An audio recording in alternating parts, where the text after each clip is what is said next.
Wisconsin Vegetable Gardener, your home for Garden Talk Radio with your hosts, Joey and Holly Bear. You're always welcome to give us a call and ask us garden questions, give us a comment. You can do that by tweeting us at hashtag or at TWVG Show at TWVG Show on Twitter, TWVG Show at gmail.com, or on the Ivy Organics 3-in-1 Plant Guard hotline. Ivy Organic 3-in-1 Plant Guard naturally protects plants against damaging sunburn, insects, and rodents, protects newly installed plants and trees, shields, prune, and damaged surfaces for use on your roses, fruit and nut trees, ornamental trees, and shrubs. This product is non-toxic, environmentally safe, and organic. For more information, visit ivyorganics.com, and you can call in right now with your question or comment at 414-444-5250. And we always have questions that come in on social media, email, Twitter, Facebook, Instagram, YouTube. And one is this here. Can you please explain to me what it means when it says days to maturity? And this is a really good question because it says on the seed packet. We talk about this in our talks. We talk about it on the radio. And the answer depends on how you start the seed. If the seed is planted straight in the ground, like a carrot seed, then the time to maturity is the time between the planting and the harvesting of the first carrot. If the seed is started indoors and then planted in the ground, well, don't start carrots indoors. Right, but we're going to the example here. Okay. All right. I'm just clarifying. Like commonly like tomatoes, right. Then the time of maturity is to the time from setting out the seedling to the harvest of the first tomato, which I kind of knew because growing up we just put our seeds in the ground, all of them. And it seemed like the tomatoes took the same amount of time to develop versus us who start the seeds. Well, you start the seeds to get a healthy plant start and make sure that each plant you put in is actually going to grow so you don't have bare spots. Right. Yeah. So that's a good question that came in. Another one is, what is the variety of okra you grow? I was always under the impression you could not grow okra in Wisconsin.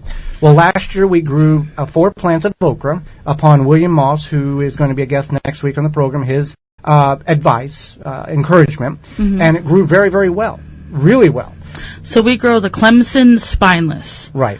So that's the variety we grow, and we grew pretty well. Yeah. I don't really like okra, so I don't really dehydrated it now. Yeah, that's right, we dehydrated it. And it wasn't nearly as, it doesn't have that slime consistency when you dehydrate it, and you can put a little dill on it or whatever, season it before you dehydrate it, but it worked really well. Now, you don't want to plant okra in containers. That's because it has such a tremendous deep taproot. It probably will not grow very good unless you have like a container that's got a 2-foot deep capacity. That would be the only recommendations on that. So another question came in: why are you not growing acas anymore? And acas are a root crop from the South America. Andes, South America. But a lot of people grow them in the Pacific Northwest, and we just felt that it wasn't worth our time. You plant them early on in, a little bit, about the same time you plant your tomatoes, or somewhere that range, and then you don't harvest it until preferably the first week in December. Now, for many of us who know what's going on the first week in December in Wisconsin, there's usually ice and snow on the ground. You've got to protect these. You've got to wait for the first frost because they start developing the tubers after the day length short. We were able to grow them successfully 2 years. So we know we can do it here, but it's just not worth the effort. They're little tubers. They have like a lemon flavor to them when it comes to that. Another unique question here is... Bamboo is typically an invasive plant when planted in the ground. Is it invasive when it's growing in zone 5 or below? And yes, it is. It is a can plant. It can be grown here. And it can take over. And Joey's friend's father grew some, down in southern Illinois, which is a different climate, but still, it is invasive. He thought he'd just throw some in the corner of the yard to grow it, and it was 4 or 5 years, and he called, and he couldn't get it away. He dug the roots up, it came back. He'd mow it over, it came back. He reached out to the big weed spraying chemical companies in North America, and they said, well, if our product doesn't work, I don't know what will kill the bamboo. So if you're going to grow bamboo, beautiful crop, put it in a container.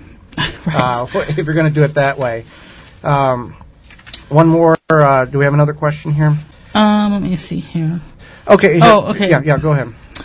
Can you, the peat pellets. Okay. People are starting seeds. You got those peat pellets. They're cute. They're convenient. They're expandable. You put your seedling in there. A week later, or maybe a couple weeks after your plants have started, they start to look kind of sickly and poor. It's because you're growing in straight peat. Peat does not have any type of fertilizer or nutrients for that. So they're convenient to use, but you do have to give them some fertilizer. Yeah, supplement them with an organic or inorganic liquid fertilizer, quarter strength of what the package says so you don't burn the plants out, or a manure tea. Those peat pellets are convenient because they are a medium in which to grow in. The plant uses up all the energy in the seed coat, and then it has nothing else but the water that you're feeding it to go ahead and use. Okay, let's keep rolling on the questions here. In reference to the first topic we covered in Show 1, why not to buy seeds from sites like eBay and Amazon, M.I. Gardner, which is the official seed sponsor of the program, chimed in with his comment on it. He said, so glad you're bringing this to light. It needs to be stopped.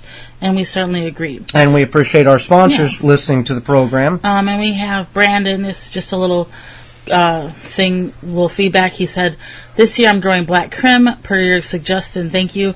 Black crim is a type of tomato. And we covered it last week. He will not be disappointed. No.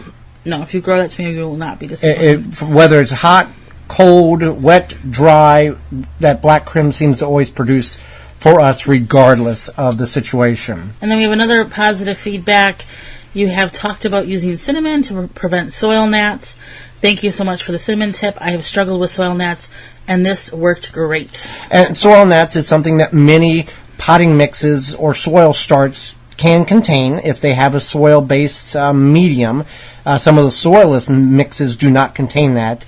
But if you have soil or compost mix in it or some type of that material, you're going to have good nutrient value, which is going to feed the plants. If you have a soilless mix, and we got some emails this week in regards to what's wrong with my tomato starts, it was because they were using a soilless mix and was not supplementing a fertilizer or a nutrient mix, whether it was organic or inorganic, and the plants were suffering dramatically, and they were needing to be fed. Right. So that tip is that when you start your seedlings, you just simply sprinkle a nice just little dusting of cinnamon. Doesn't have to be expensive cinnamon, just the El Cheapo stuff. So and it works very, very well.